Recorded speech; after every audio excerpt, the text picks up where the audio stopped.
தினம்தோறும் விளக்கேற்ற நல்ல எண்ணெய் இதயம் நல்லெண்ணெய்.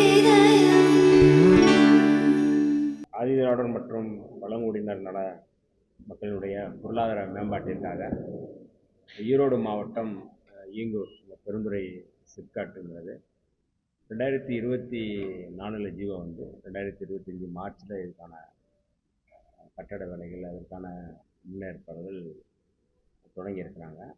இப்போ ஒரு பார்வையிடறதுக்காக நாங்கள் வந்து குறிப்பாக இப்போ இந்த காவலர் தங்கும் அறை, அது மாதிரி சாலைகள், சுற்றுச்சுவர் கட்டுதல், இதற்கான பணிகள் தீவிரமாக நடைபெற்றிருக்கு.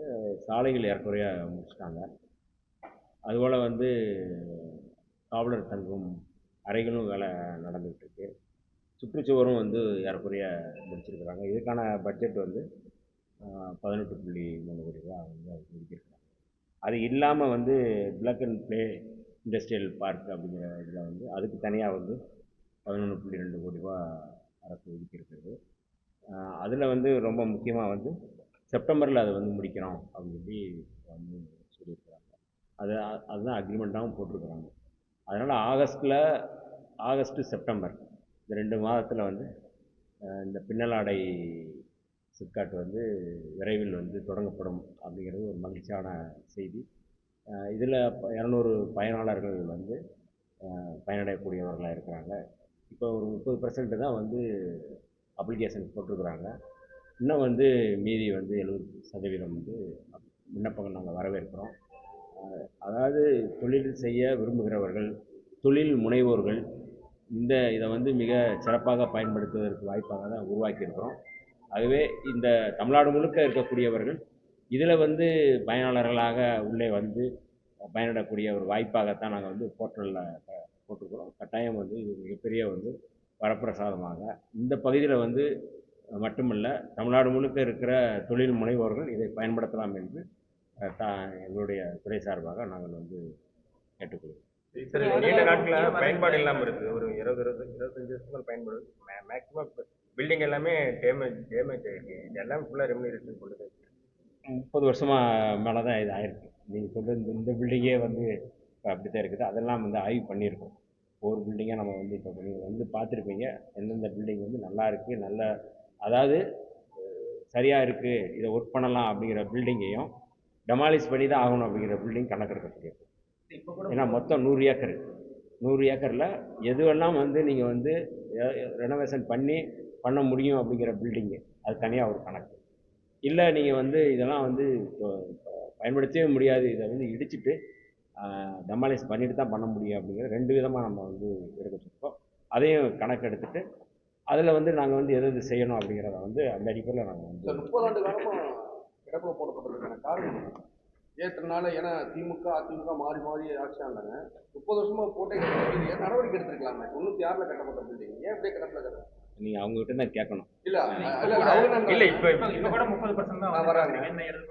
ஏன் வர தயங்குறாங்க? இல்லை அதாவது 2 விதமான சிக்கலை நம்ம பார்க்குறோம். இன்னும் கட்டி முடிக்கலாம். ஏற்கனவே கிடப்பில் கிடக்கு, இது தொடருமா தொடராதா அப்படிங்கிற ஒரு சந்தேகம் இருக்குது. ஒரு இடத்துல நம்ம அதை வெற்றிகரமாக முன்னெடுக்கும் பொழுது அந்த ஒரு நம்பிக்கை பெருகும். அப்போ அந்த அடிப்படையில் தான் இதை நாங்கள் துரிதப்படுத்த முயற்சி செய்கிறோம். இப்போ நீங்கள் பார்த்துருக்கீங்க, செப்டம்பரில் ஒரு வேலை திட்டமும், இது ஆகஸ்ட்லேயும், இது 2ஐயும் நாங்கள் முடிக்கிறதுக்கு வழிகாட்டியிருக்கிறோம். கட்டாயம் நீங்கள் சொல்கிறது போல் முடிக்கும் பொழுது 100% நாங்கள் என்ன திட்டமிட்டமோ 200 பயனாளர்கள் அப்படின்னா 200 பயனாளர்களை இதில் அமர்த்தி இதை அவர்களுடைய தொழில், அதாவது ஆதிதிராவிடர் மற்றும் பழங்குடியினர்கள் அவர்களுடைய வாழ்வாதாரத்திற்காக, அவருடைய பொருளாதார நிலையை மேம்படுத்துவதற்காக நாங்கள் இதை கொண்டு வந்திருக்கிறோம். இந்த பழைய நாங்கள் கடந்த கால செயல்பாடுகள் குறித்தோ கடந்த கால கிடப்புகள் குறித்தோ நாங்கள் பேச விரும்பலாம். கடந்த கால கிடப்புகள் குறித்து நான் சொல்லிடுறேன். திமுக ஆட்சியில் நீங்கள் கூட்டணியில் இருந்தீங்க, அப்படின்னு நீங்கள் பதில் சொல்லலை. இன்னொன்று 30 வருஷம் போட்டு கிடச்சிருக்கு, இந்த பில்டிங் அப்படியே கிடந்திருக்கு. குறிப்பாக இந்த இது பார்த்தீங்கன்னா ஆதிதிராவிடர் முழுக்க ஆதிதிராவிடர் மக்களுக்கு தொழில் முனைவு ஜாதி அரசியல் இங்கே இருக்குது. அதனால தான் 30 ஆண்டு காலமாக பூட்டியே கிடந்துச்சுன்ற ஒரு பேச்சும் இருக்குது. இதற்கு முன்னாடியே இதை சொல்லி பேட்டிகளே கொடுத்துருக்காங்க, உங்கள் கட்சியை சார்ந்த நிர்வாகிகளே கொடுத்துருக்காங்க. அதாவது கேள்வியும் நீங்களே பதிலும் நீங்களே அப்படிங்கிறது சரியாக இருக்குது. அது உங்களுடைய இதுக்குள்ளே நான் விட்டுறேன். இப்போ வந்து நாங்கள் வந்து கடந்த காலங்களில் கிடப்பிலே கிடக்கட்டும் அப்படிங்கிறது என்னன்னா, நாங்கள் இப்போ வந்து அமைச்சரவையில் நாங்கள் தான் ஃபஸ்ட்டு வந்திருக்கோம். இப்போ வந்து நாங்கள் அமைச்சரவைக்குள்ளே வந்ததுக்கப்புறம் இதெல்லாம் நாங்கள் எடுக்கிறோம். நாங்கள் வந்து வெளியிலேருந்து போராட்டம் நடத்துனது, வெளியிலேருந்து பேசியது, வெளியிலேருந்து கோரிக்கை வைத்ததுங்கிறது வேறு. இப்போ நாங்கள் அதை செயல்படுத்துகிற இடத்துக்கு வந்திருக்கிறோம். அதனால் செயல்படுத்துகிறோம். ரெண்டுக்கும் உங்களுக்கு டிஃப்ரெண்ட் புரியுங்கிறேன். அதனால் வந்து நாங்கள் செயல்படுத்த துடித்து கொண்டு இருக்கிறோம். முழுமையாக இந்த துறையை வந்து முடுக்கி செயல்படுத்துவதற்கான ஒரு வாய்ப்பாக நாங்கள் பார்க்குறோம். அதுக்கு உங்களுடைய ஒத்துழைப்பு வேணும்னு நான் கேட்கிறேன். தமிழக வெற்றி கழகத்தோட பாமக கூட்டணி வைக்கிறதா பேசியிருக்காரு. அப்படி கூட்டணி வச்சா விசிகா வெளியே வரதா நீங்க எப்படி பாக்குறீங்க? இதற்கு வந்து எங்களுடைய தலைவர் எழுச்சி தமிழர் தொல்காப்பியன் திருமாவளவன் அவர்கள் பல இடங்களில் வந்து பதில் சொல்லியிருக்கிறாரு. அவருடைய பதிலுரைக்கு நான் தனியாக கோடார் உரை எழுத முடியாது. அதனால வந்து அவருடைய பதில் தான் இதுக்கான இல்ல இப்ப பாமக விசிகா முரண்பாடுகள் இருக்கிறது உண்மையும். இப்போ நீங்கள் இது வந்து இப்போ அதிகாரிகளாக இருக்கிறாங்க. அதிகாரிகள் இருக்கிற இடத்துல வந்து நம்ம வந்து அரசியல் ரீதியான கேள்விகள் வேண்டாம்னு நினைக்கிறேன்.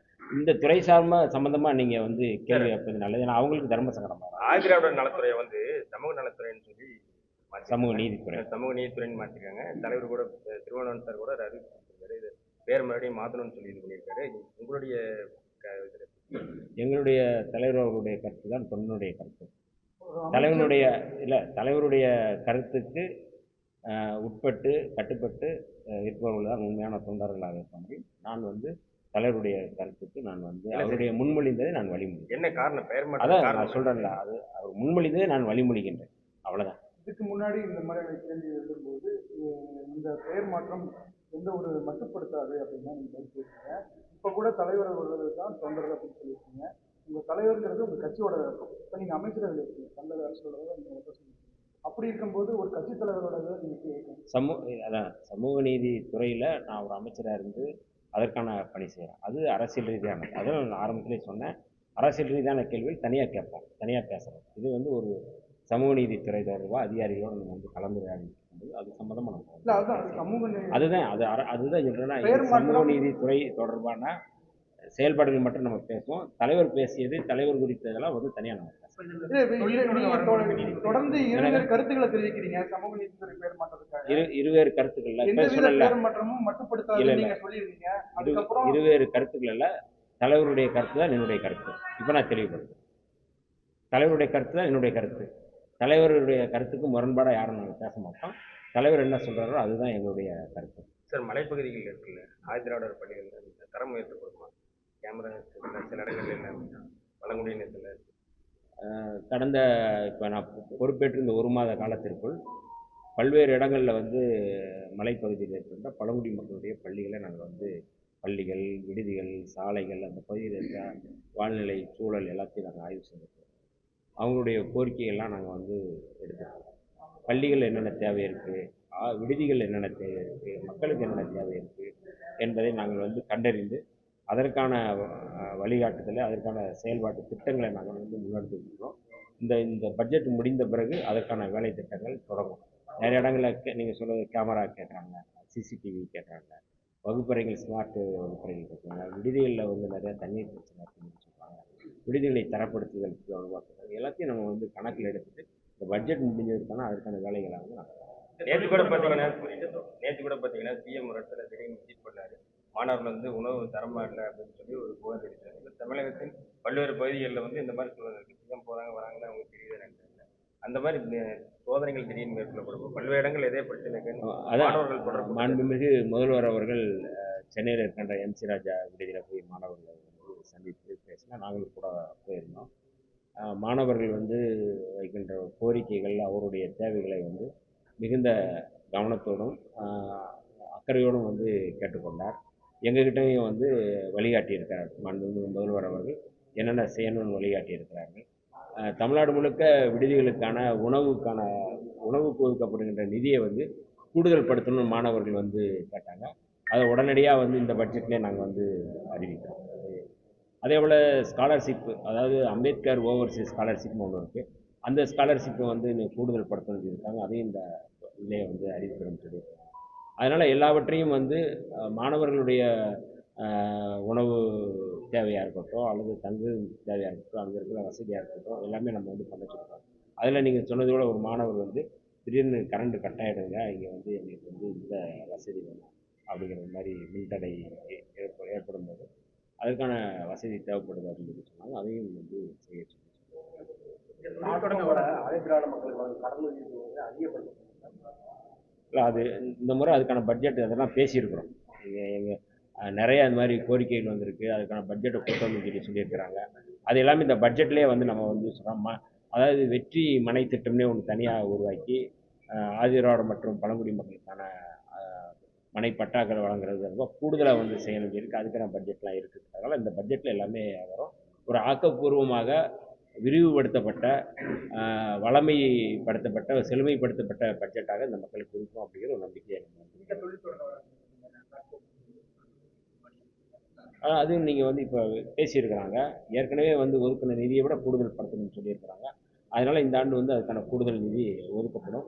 வருகின்ற பயனாளர்கள் வந்து மேலும் வந்து ஊக்கப்படுத்துகின்ற விதமாக அது வந்து இருக்கும். இந்த 41 பேர் இறந்தாங்க, 41 பேர் இறந்த வேலை வாய்ப்பு கொடுத்தாங்க. எப்படி சார் பார்க்குறீங்க? நீங்கள் எப்படி பார்க்குறீங்க? இப்போதான் நான் சொன்னேன், நான் துறை சம்மந்தமாக கேளுங்க. இல்லை ஏன்னா இல்லை, அது நம்ம அரசியல் ரீதியாக வந்து கேட்கறது வேற. நான் தனியாக கூட நம்ம பேசலாம். அதிகாரிகளோட தயவு செய்து சமூக நீதி அதாங்க, நான் வந்து சமூக நீதித்துறை சார்பாக அதிகாரிகள் இருக்கிறாங்க.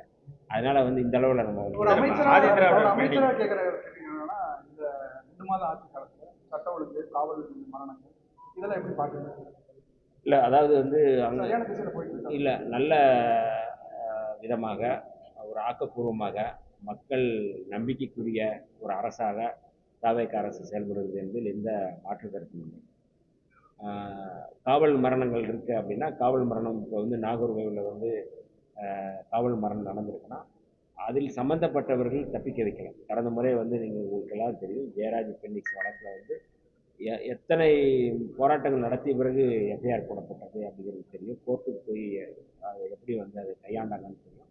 ஆனால் அப்படி அல்ல, இது சம்மந்தப்பட்டவங்க உடனே கைது செய்யலாம்.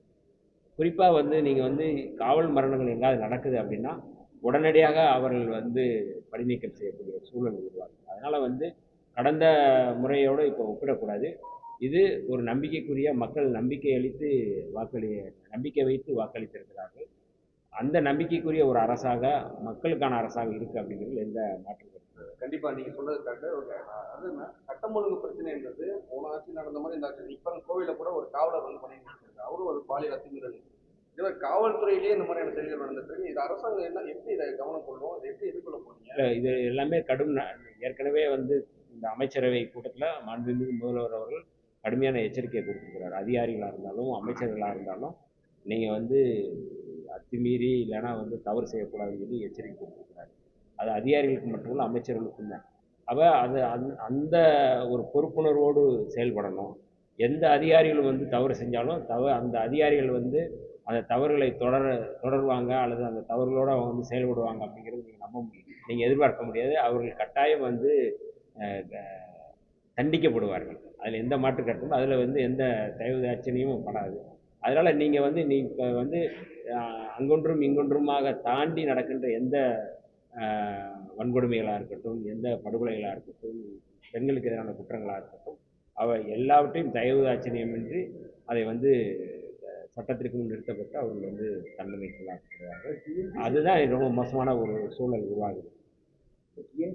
இடஒதுக்கீடு ஆதரவு இடஒதுக்கீடு முறையாக செயல்படுறது இல்லை, அதாவது வந்து இந்த இடஒதுக்கீடு அங்கே மட்டும் இல்லை, எல்லா இடங்களும் நிரப்பப்படணும் தான் வந்து விடுதலை சிறுத்தைகளுடைய கோரிக்கை. அந்த கோரிக்கை கட்டாயம் வந்து நாங்கள் வந்து நடத்துவோம். இந்த ரங்கம்பாளையத்தில் பில்டிங் ஆதிதிராவிட எப்போ பயன்பாட்டுக்கு ஒரு மணல ஒரு 1.5 வருஷத்துக்கு மேலே நடந்துருக்கு பயன்பாட்டுக்கு அந்த ஹாஸ்டல் இன்னும் முடிக்கல. அங்கே மட்டும் இல்லை, தமிழ்நாடு முழுக்க வந்து இந்த மாதிரி விடுதிகள் வந்து ஏற்கனவே கொடுத்த அரசு வந்து கட்டி முடிக்கிறதுக்கு டெண்டர்லாம் கொடுத்து அவங்க பண்ணியிருக்கிறாங்க. இப்போ வந்து ஒரு 4-5 இடத்துல முடிச்சிருக்கிறாங்க. இப்போ திருச்சியில் நான் போய் அன்றைக்கி போய் தஞ்சாவூரில் போய் பார்த்தோம், அங்கே வந்து முடிச்சிருக்கிறாங்க. அதுக்கான திறப்பு விழா பண்ணுறாங்க. அதே போல் வந்து மதுரையில் இந்த மாதிரி பல்வேறு இடங்களில் வந்து கட்டி முடிக்கப்பட்டிருக்கு. அதற்கான திறப்பு விழாவும் நம்ம வந்து பண்ணுறோம். கட்டி வேலை திட்டங்களே வந்து முக்கால்வாசி முடிக்கிறதையும் நம்ம வந்து துரிதப்படுத்துகிறோம். 75% முடிக்கிறது, அதை நம்ம வந்து துரிதப்படுத்துகிறோம். விரைவில் இந்த ஒரு 6 மாதத்திற்குள் தமிழ்நாடு முழுக்க இருக்கின்ற விடுதிகள் வந்து நவீனப்படுத்தப்படும், திறக்கப்படும். மாணவர்களுடைய தேவைகள், அவருடைய கோரிக்கைகள் எல்லாம் முழுமையாக நிறைவேற்றப்படும் என்பதில் எந்த மாற்று கருத்தும் இல்லை. அதற்கான வேலை திட்டங்களை நான் துறையின் பெயரை மாற்றுறதுக்கு ஏதாவது முதல்வரை சந்திக்கிற வாய்ப்பு இருக்கா? கோரிக்கை துறையின் துறையின் பேரை மீண்டும் பழையபடி மாத்துறதுக்கு இது சம்பந்தமா முதல்வர் அதை ஆனால் அது எங்கள் தலைவர் பேசுகிறேன்.